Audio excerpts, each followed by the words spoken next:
Bonsoir à tous. Bonsoir à tous. Je suis très heureuse de vous accueillir pour ce colloque sur la place de l'outil éducatif, de l'outil numérique dans le système éducatif dès l'enfance. Et je laisse tout de suite la parole à Abel Gago, adjoint au maire du 9e, à l'éducation, à la jeunesse et à l'éducation populaire. Merci, Geneviève. Bien. Monsieur le Président de la FERS, Christian Guyot, Monsieur l'inspecteur d'académie, je ne vois plus, mais s'il est à côté, voilà. Adjoint à la DSDEN du Rhône et président du conseil scientifique de la FERS, Emmanuel Capdepont, pour ceux qui ne le connaîtraient pas encore, mesdames et messieurs les élus, mesdames et messieurs, c'est d'abord avec grand plaisir et honneur que je vous accueille ici dans les salons de l'Hôtel de Ville pour ce colloque organisé par la Fondation. Fondation que je connais depuis que mes enfants allaient à l'école, puisque c'est sous Michel Noir que ça a commencé. J'ai vu un jeune homme, Bernard Rouault, où est-ce qu'il est, qui était déjà là à ce moment-là.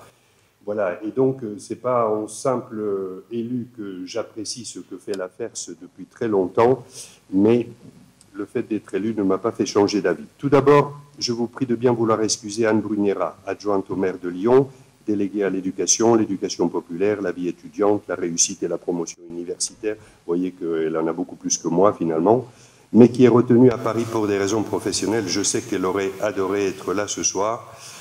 La ville de Lyon, comme vous le savez, est donc un des fondateurs de la FERS. Aussi, je profite de cette occasion pour saluer tous les membres de la Fondation et notamment son président pour leur mobilisation constante et sans relâche qui crée une formidable dynamique avec de nombreux et multiples partenaires, éducation nationale, entreprises, collectivités, etc. Ils font vraiment de cette fondation un acteur indispensable pour créer des liens et des passerelles au bénéfice des enfants, essentiellement ou principalement du primaire. Je dirais, et ça sera peut-être la chose la plus importante, que je suis certain que tous ces gens de la FERS auraient eu d'autres occupations plus agréables éventuellement ce soir, plus reposantes et tout ça, et que pour cette générosité permanente, je les en remercie, mais que ce n'est pas seulement pour cette générosité, parce que ce que vous faites témoigne certes de la générosité, mais surtout de l'intelligence globale d'un monde où les enfants, comme les entreprises et comme les autres acteurs, ont intérêt à ce partenariat, d'abord parce qu'on est moins idiot à plusieurs que tout seul, et d'abord et secondairement parce que les entreprises contribuent par là à faire que l'image que les enfants se font de l'entreprise soit une image plutôt positive que telle que la décrivent d'autres maldisants ou médisants, c'est comme ça qu'on dit. Alors, parmi les nombreux outils qu'ils développent, à la FERS, beaucoup sont destinés aux enfants. Heureusement, certains sont pour les plus grands, comme le colloque de ce soir. Restez à votre place, c'est pas parce que... Je suis ravi de participer à ce temps pour aborder un thème qui résonne particulièrement de nos jours et sans lequel on est un peu handicapé, l'outil numérique dans le processus éducatif dès l'enfance. Merci à tous les intervenants qui ont accepté de venir partager leurs points de vue et leurs expériences. Merci tout particulièrement à M. Avisati, analyste à la direction de l'éducation et des compétences de l'OCDE, qui a accepté de venir nous présenter quelques aspects de son travail. Je vous souhaite une très belle soirée à tous et je reste avec vous pour vérifier qu'elle sera aussi belle jusqu'à la fin.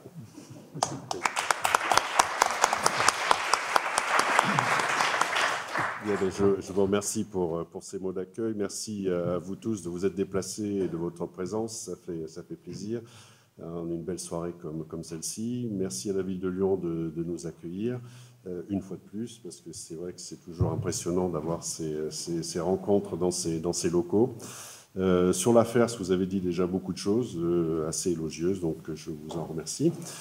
C'est vrai que nous essayons de faire le maximum que nous pouvons faire pour ouvrir l'esprit des enfants du primaire et maintenant de la 6e, puisque le cycle 3 donc, est à cheval sur le collège et l'école primaire, et ça c'est plutôt bien, parce que ça fait longtemps qu'on nous dit effectivement ce que vous faites sur le primaire c'est très bien, mais pourquoi vous ne déraperiez pas un petit peu sur le collège. Donc voilà, on y arrive petit à petit, et notamment avec cet outil numérique qui est vraiment d'actualité.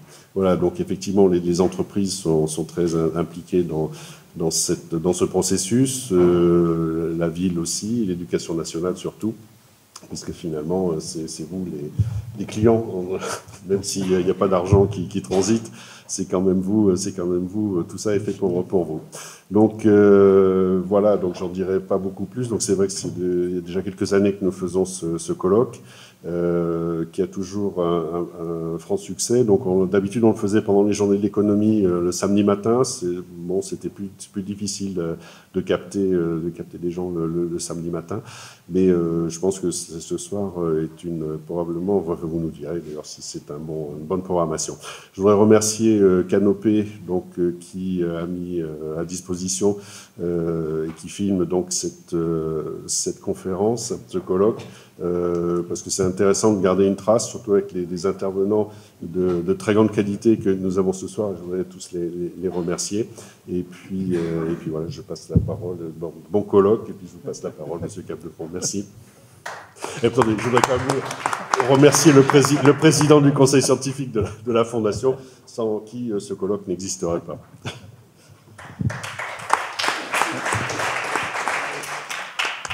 Monsieur le président de la FERS, monsieur le représentant de la ville de Lyon, mesdames et messieurs les conférenciers et intervenants, mesdames et messieurs les membres du conseil scientifique, mesdames et messieurs, le colloque de la FERS est le fruit d'un partenariat, vous l'avez bien compris, entre la Fondation, entreprise réussite scolaire, la ville de Lyon et l'éducation nationale. Au passage, la ville de Lyon nous fait le plaisir, l'honneur et le plaisir de nous accueillir dans ce lieu somptueux et nous la remercions très chaleureusement pour cette attention. Un partenariat, donc je disais, qui traduit l'attention toute particulière que nous accordons à l'ouverture des enfants au milieu professionnel et économique et de manière plus générale à l'entreprise.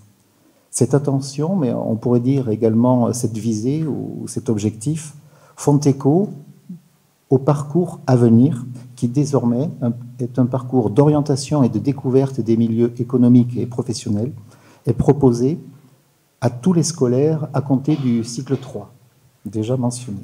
Pour l'édition 2016 du colloque annuel de la FERS, nous avons fait le choix d'inviter à une réflexion partagée sur l'univers du numérique et sur sa place dans la formation des nouvelles générations.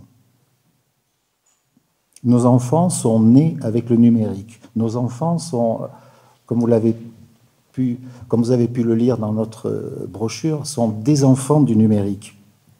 Ils sont les pères de la petite poussette. Vous savez, ce personnage imaginé par le penseur, le philosophe Michel Serres. Ils sont nés, ils grandissent, ils se forment, ils se développent dans un contexte de profonde mutation, de profonde métamorphose culturelle. J'ai hésité à employer le mot de révolution culturelle, par ailleurs fortement connoté. Mais néanmoins, c'est une révolution qui n'échappe à personne, tellement elle bouscule nos modes de vie, nos modes de pensée, nos modes d'agir, nos habitudes, notre environnement. Tellement aussi cette révolution numérique suscite enthousiasme et crainte, prouesse et fantasme, en particulier dans le champ de l'éducation.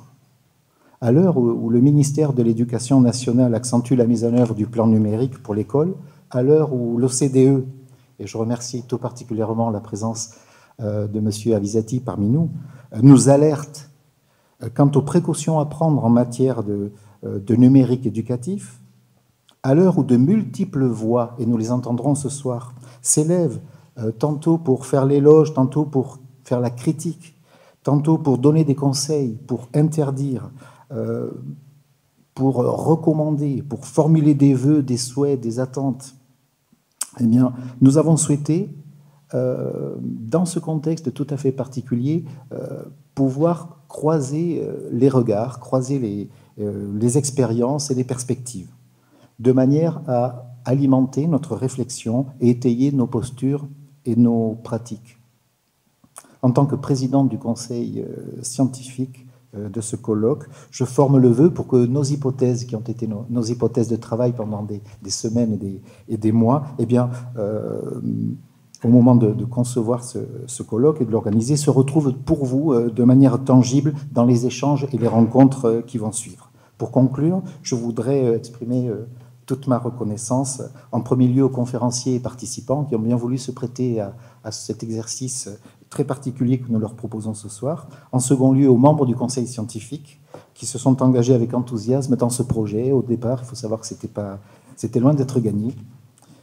Enfin, j'aurais une mention spéciale, on ne l'a pas nommée, Monsieur le Président, mais pour Madame Bourrigan, déléguée générale de la FERS. C'est une personne très très discrète.